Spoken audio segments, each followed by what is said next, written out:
সবাইকে স্বাগত দীপ্ত সংবাদে, সাথে রয়েছে দোলা ডলরেস।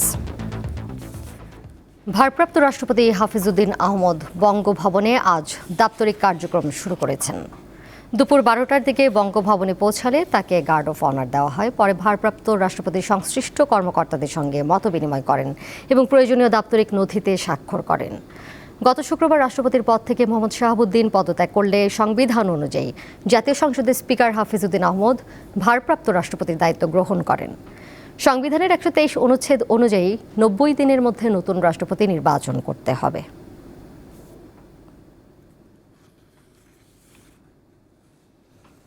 রাষ্ট্রপতি নির্বাচনের জন্য নির্বাচন কমিশন প্রস্তুত আছে বলে জানিয়েছেন সিইসি এএমএম নাসির উদ্দিন। সকালে জাতীয় সংসদে ভারপ্রাপ্ত স্পিকার কায়সার কামালের সঙ্গে দেশের পরবর্তী রাষ্ট্রপতি নির্বাচন নিয়ে প্রায় 1 ঘণ্টা বৈঠক করে নির্বাচন কমিশন। পরে প্রধান নির্বাচন কমিশনার জানান, রাষ্ট্রপতি নির্বাচন বিষয়ে প্রাথমিক আলোচনা সম্পন্ন হয়েছে, তবে দিন তারিখ এখনও চূড়ান্ত হয়নি। ভারপ্রাপ্ত স্পিকারের সঙ্গে প্রয়োজনীয় পরামর্শ ও সমন্বয়ের পর দিনক্ষণ চূড়ান্ত করে তা গেজেট বিজ্ঞপ্তির মাধ্যমে সবাইকে জানিয়ে দেওয়া হবে। সিইসি নিজেই এই নির্বাচনে রিটার্নিং অফিসারের দায়িত্ব পালন করবেন।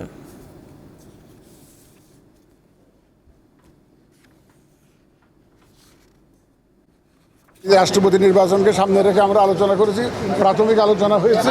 দিনক্ষণ এবং বিস্তারিত আমরা গেজেট আকারে প্রকাশ করব, আপনারা তখন জানতে পারবেন। এখনো কোনো চূড়ান্ত কোনো দিনক্ষণ আমরা ওইভাবে ঠিক করি না। যাচ্ছি পরের প্রসঙ্গে।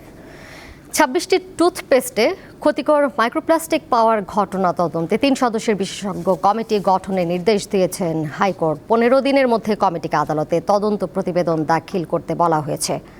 আজ বিচারপতি খিজির আহমেদ চৌধুরী ও বিচারপতি মোহাম্মদ জিয়াউল হকের বেঞ্চ এই আদেশ দেয়। সুপ্রিম কোর্টের আইনজীবী আব্দুল্লাহ আল মামুনের এক রিটের পরিপ্রেক্ষিতে আদালত এই নির্দেশ দিয়েছে। পরিবেশ ও সামাজিক উন্নয়ন সংস্থা ইএসডিও সম্প্রতি দেশের বাজারে বিক্রি হওয়া 19টি ব্র্যান্ডের 34টি টুথপেস্টের নমুনা পরীক্ষা করে। তাদের গবেষণায় 26টির নমুনায় মাইক্রোপ্লাস্টিকের উপস্থিতি শনাক্ত হয়েছে বলে দাবি করা হয়। শিশুদের কয়েকটি টুথপেস্টেও এই ক্ষুদ্র প্লাস্টিক কণা পাওয়া গেছে বলে জানায় ইএসডিও।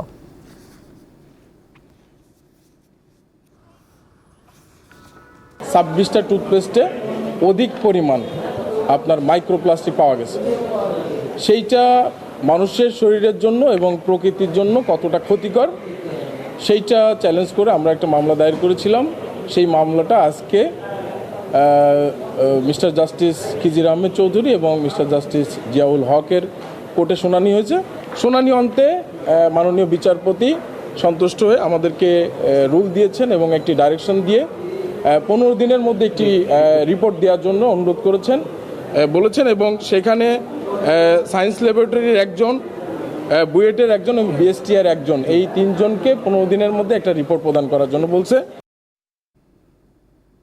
সম্পদের হিসাব বিবরণী দাখিল না করায় বাংলাদেশ ব্যাংকের সাবেক ডেপুটি গভর্নর শীতাংশু কুমার সুর চৌধুরী ওরফে এসকে সুর চৌধুরীকে 3 বছরের কারাদণ্ড দিয়েছে আদালত। আজ ঢাকার দ্বিতীয় বিশেষ জজ আদালতের বিচারক আয়েশা নাসরিন এই রায় ঘোষণা করেন। রায় ঘোষণার আগে এসকে সুর চৌধুরীকে কেরানীগঞ্জ কেন্দ্রীয় কারাগার থেকে আদালতে হাজির করা হয়। মামলার নথি অনুযায়ী এসকে সুর চৌধুরীর বিরুদ্ধে জ্ঞাত আয় বহির্ভূত সম্পদ অর্জনের অভিযোগে তার এবং তার উপর নির্ভরশীল ব্যক্তিদের সম্পদ বিবরণী দাখিলের নির্দেশ দিয়েছিল দুর্নীতি দমন কমিশন। কিন্তু নির্ধারিত সময়ের মধ্যে তিনি তা দাখিল না করায় মামলা রুজু করে দুদক।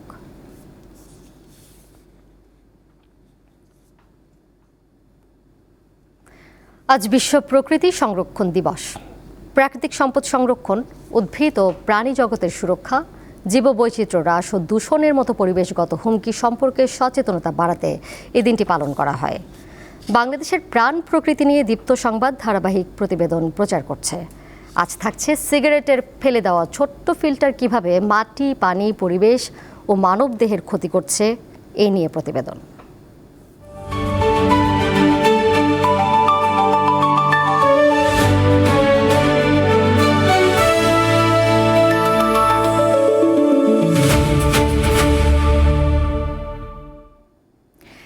একটি সিগারেট নিভে যাওয়ার পরও শেষ হয় না তার ক্ষতি।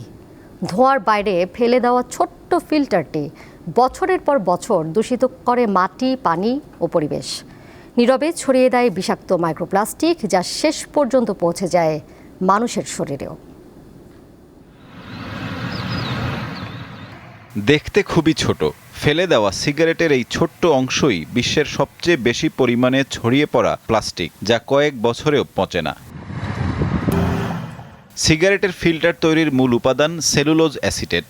এটি নন বায়োডিগ্রেডেবল শক্ত প্লাস্টিক। মাত্র একটি সিগারেটের বাটে থাকে ৭,০০০-এর বেশি ক্ষতিকর উপাদান। যে পরিমাণ নিকোটিন ও আর্সেনিক প্রতিটি ফিল্টার থেকে নির্গত হয় তা ১,০০০ লিটার পানিকে বিষাক্ত করতে পারে। ১০ বছর পরেও এটি বিলীন হয় না। প্রতিটি সিগারেট ফিল্টার ভেঙে বিষাক্ত মাইক্রোপ্লাস্টিকে পরিণত হয়, যা জলজ খাদ্য শৃঙ্খলে মিশে যায়, সেখান থেকে আসে মানবদেহে।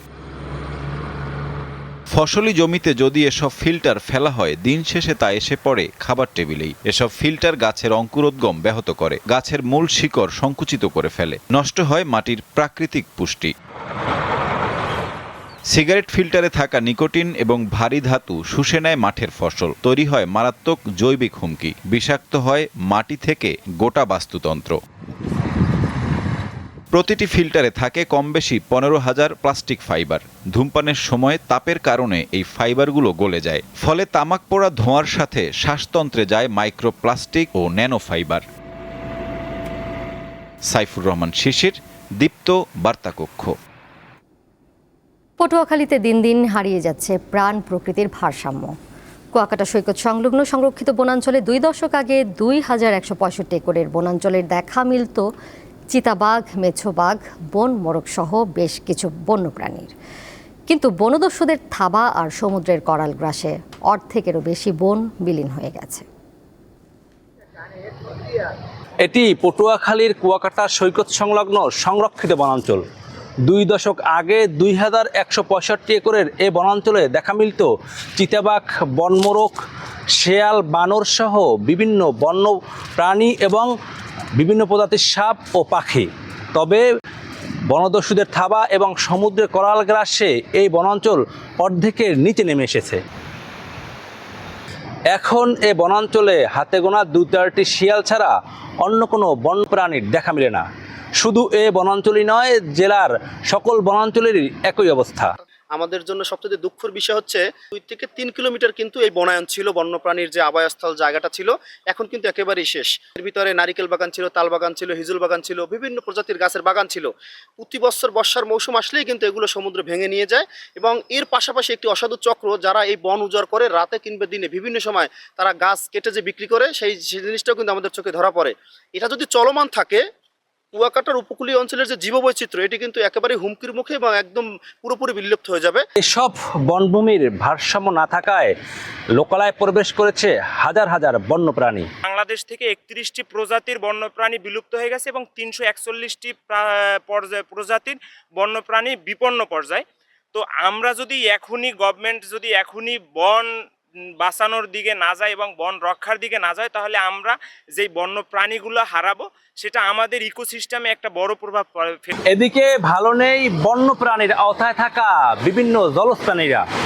গত ৮ বছরে কুয়াকাটা সৈকতে ভেসে এসেছে অসংখ্য মৃত ডলফিন, তিমি, কচ্ছপ সহ বিভিন্ন প্রাণী। এসব প্রাণীর মৃত্যুর রহস্য উদ্ঘাটন এবং কুয়াকাটার প্রাণ প্রকৃতি রক্ষার উদ্যোগ গ্রহণের কথা জানিয়েছেন বিশেষজ্ঞ মহল ও পরিবেশ কর্মীরা। এই কুয়াকাটা সমুদ্র সৈকত এলাকাতে এই উপকূলীয় এলাকায় যে কচ্ছপগুলো, ডলফিনগুলো, তিমিগুলো ভেসে এসেছে, যেগুলোকে সংরক্ষণ করা হোক এবং কেন মারা যাচ্ছে সেই কারণগুলো উদ্ঘাটন করা হোক। পরিবেশের ভারসাম্য রক্ষায় উদ্যোগ নেবে সরকার, এমন প্রত্যাশা উপকূলবাসীর। পটুয়াখালী থেকে মোহাম্মদ ইমরান, দীপ্ত সংবাদ। আন্তর্জাতিক প্রসঙ্গ। ইউরোপের চলমান দাবানলের মৌসুম নভেম্বরের শুরু পর্যন্ত স্থায়ী হতে পারে বলে সতর্ক করেছে ইউরোপীয় ইউনিয়ন। একই সঙ্গে ফ্রান্স ও স্পেনে ভয়াবহ আগুন, তীব্র তাপপ্রবাহ এবং শুষ্ক আবহাওয়ার কারণে পরিস্থিতির আরও অবনতির আশঙ্কা করা হচ্ছে। আন্তর্জাতিক গণমাধ্যম জানিয়েছে, এর মধ্যে ফ্রান্সের বোর্দো অঞ্চলের মাত্র ৯ মাইলের মধ্যে পৌঁছে গেছে দাবানল।